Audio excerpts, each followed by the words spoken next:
all you 10 students. Here are some more examples on how to do different Stoich problems.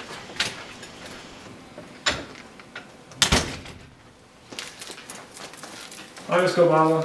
What's up, Mr. Ogusa? So I have a problem here. I'm doing a copper, chloride, and aluminum lab, and I'm trying to figure out, I put 10 grams of the copper chloride in my test tube. How much of the aluminum do I need to react with it? I'm trying to figure it out. I don't know. Let's figure it out. We'll make it, set up a Stoich problem. Okay, so we need to help out Mr. Ogusa.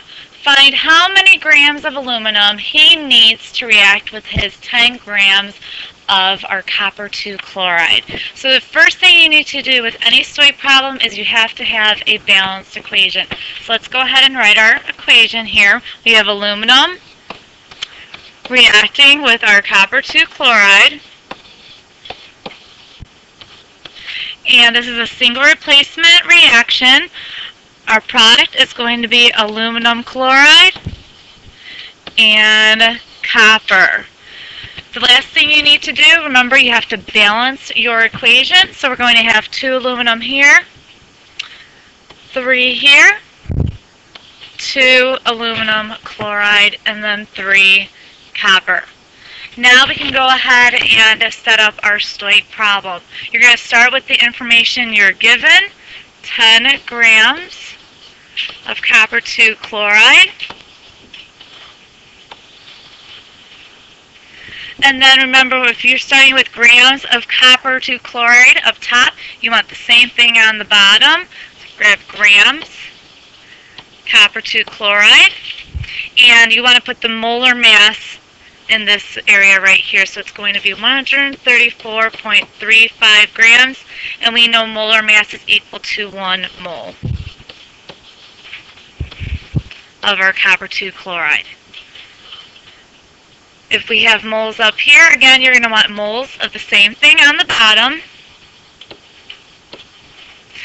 And this is where you're going to have to do your mole ratio. So you want to figure out how many moles of aluminum you have for your moles of copper 2 chloride.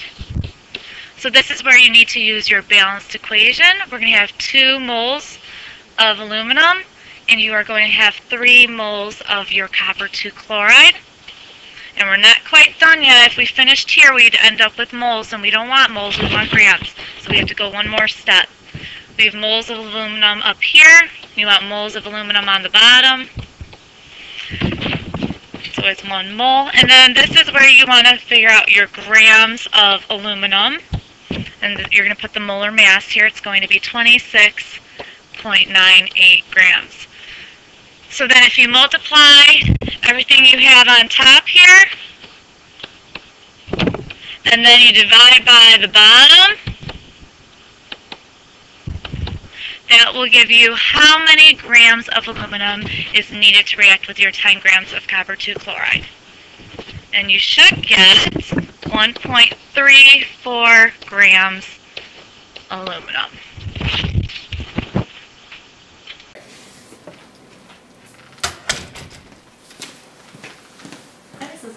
What's up, Miss Bohannick? Well, I was doing the methane bubbles for my class, Okay. and I know that I used half a mole of methane gas, but I wanted to know how much water was produced, and I was hoping you could help me out. All right.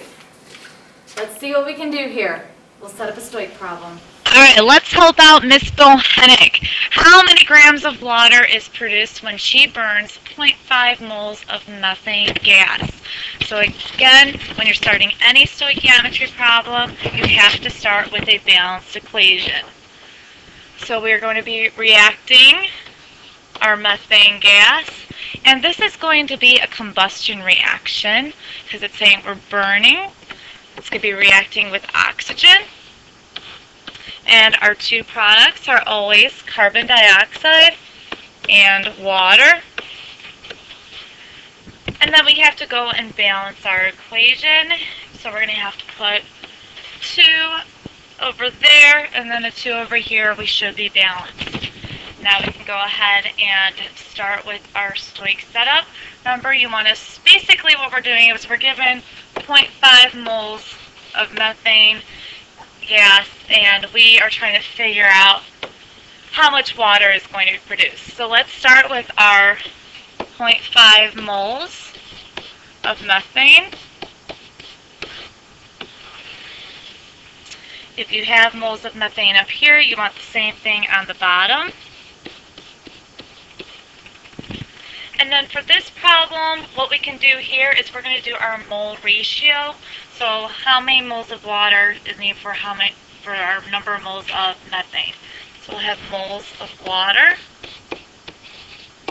And this is where we need to look at our balanced equation. We have 2 moles of water, and we only have 1 mole of methane.